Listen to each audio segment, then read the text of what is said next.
રાજકોટ સહિત જિલ્લામાં સસ્તા અનાજના જથ્થાની ઘટની છેલ્લા કેટલાક દિવસોથી ફરિયાદ ઉઠી રહી છે।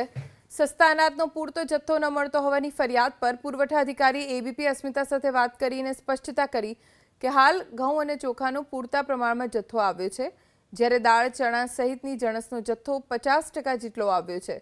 આ બાબતે સસ્તા અનાજના દુકાનદારો અને એસોસિએશન તરફથી રજૂઆત મળી છે, જે રજૂઆતને સરકારના પુરવઠા વિભાગ સુધી પહોંચાડવામાં આવી છે।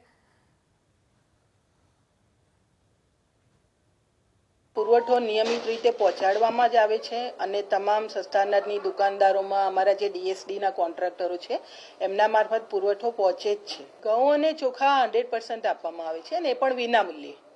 જે દાળ અને ચોખાનો પ્રશ્ન છે એમાં ક્યારેક એવું થાય છે કે પરમિટ 50% મુકાવેલી હોય એટલે પરમિટના ધોરણે પછી જે દુકાનદારો છે પોતે ચલણ ભરતા હોય છે।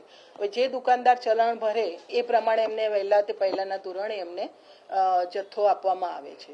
અત્યારે જે આપ્યું છે એને 50% આપ્યું છે, જે આખો જે આપણું જે ટોટલ જરૂરિયાત છે એના 50%।